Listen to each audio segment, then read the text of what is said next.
Change is inevitable. Change is also a principle of life. That means everything which is alive will change, and even things which are not alive will also change. I want you to die empty. That is the goal of life. Don't die old. And my beautiful statement of dying, it says, it is finished. The future is not ahead of you. It is within you. He believed God created nothing for entertainment, but with a purpose in life. He inspired a lot of people, and today we are going to look at his life. Inventions, publications, that you died empty. That's the goal of life.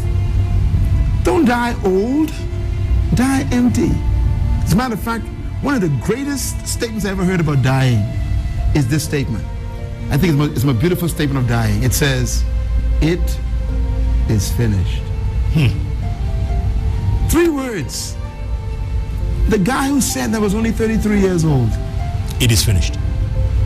He didn't say I was finished, because we don't die, we are eternal spirits. He says it is finished. I poured out what I came to earth to pour out. Was that the guy on the cross? That's the guy on the cross. All right. You see, Therefore, I remember these things. My goal in life. My focus is on the extraordinary life of the late Dr. Myles Munroe, a Bahamian pastor, teacher, best-selling author, and the international motivation speaker.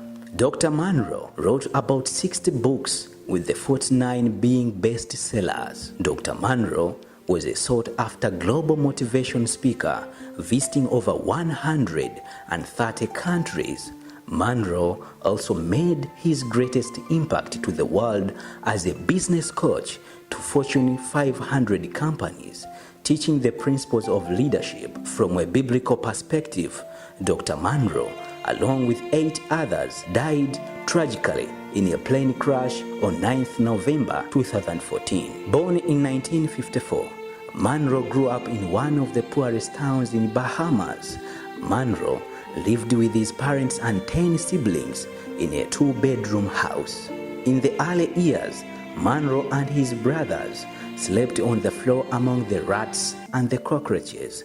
At the age of 13, he read the 4 gospel books of the New Testament, namely Matthew, Mark, John, and Luke, as he began to question if God was prejudiced. At the time, the Bahamas was a British colony of the United Kingdom, and although the population was primarily black, all the power and economic clout was in the hands of the white minority, comprising mainly of the United Kingdom nations. By 14 years old, Munroe memorized the said books of the New Testament that helped to give him a new perspective on life, that is, nothing was impossible. Munroe retold the story that at the age of 14, he found out who he was after a teacher named Mr. Robertson from the United Kingdom called him a black monkey.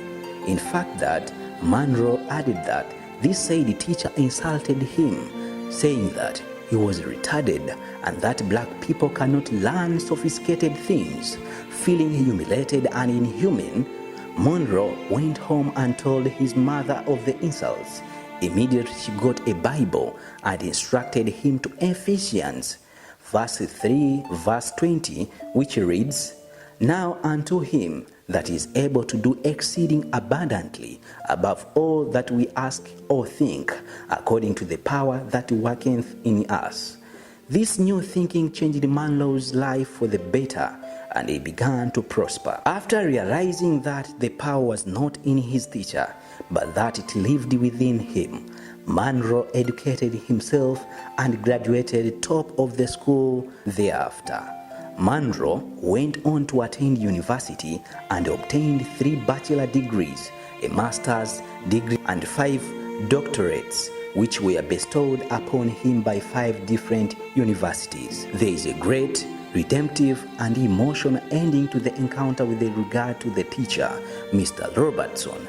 Munroe recounted that one time when he visited England to facilitate a leadership training conference, and at a book signing at the hotel, he met Mr. Robertson, who wanted him to autograph 2 of his books he had bought.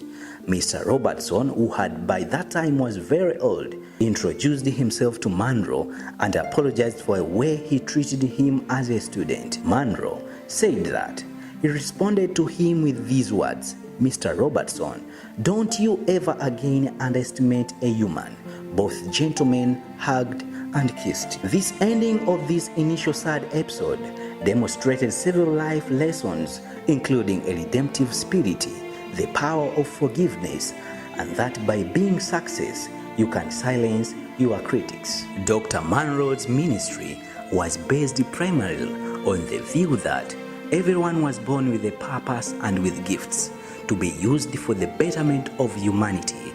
The greatest tragedy in life is not death, he wrote, but a life without purpose. He also placed emphasis on the kingdom of God and highlighted that the entire Bible, including with the message of Jesus, revolves around the kingdom of God and not a religion. Dr. Munroe's rise to fame was incredible, and it is truly that an inspiration story for ordinary people to emulate or aspires to be. His life story epitomizes the saying that persons should not allow their heredity to determine their destiny. In other words, no matter how much mankind tries to keep you down, they cannot succeed because promotion comes from God. Munroe's story gives hope to all of us who came from humble beginnings. Tributes have poured in for Bahamas' most famous minister after he was killed along with the 8 others when his private jet crashed. Dr. Myles Munroe died in the accident, believed to have been caused by the turbulent weather. He was traveling in the Layer 36 executive jet with his wife Ruth and several members of their evangelical congregation to Grand Bahama to attend the 2014 Global Leadership Forum that he organized. But as the pilot attempted to land in Freeport, the craft careened into a shipping container crane, killing everyone on board. He was also a motivation speaker and the author of numerous books, including the 2008 best-selling books. Myles Munroe has 190 books on Goodreads with 59,362 ratings. He was a prolific best-selling author, an international renowned preacher, and a business coach. Dr. Myles Munroe of Bahamas Faith Ministries International and his wife Mrs. Ruth Ann Munroe died in a plane crash in the Bahamas. According to the Associated Press, the plane reportedly struck a crane at the Grand Bahamas shipyard, exploding on the impact and crashing into the ground near a junkyard area. The Bahamas Ministry of Transport and Aviation reported that the Layer 36 executive jet departed the Raiden-Pindling International Airport in Nassau, Bahamas at 4 p.m. for the Grand Bahama International Airport, a privately owned international airport in Freeport, Bahamas, with 9 people on board. The plane crashed while making an approach for landing at Grand Bahama International Airport, and it was at 5 p.m. The Ministry of Transport and Aviation said that the crash killed all 9 people on board the private jet. The identities of the other people on board have not yet been confirmed. The cause of the crash was not immediately determined, though there had been heavy rains across the region.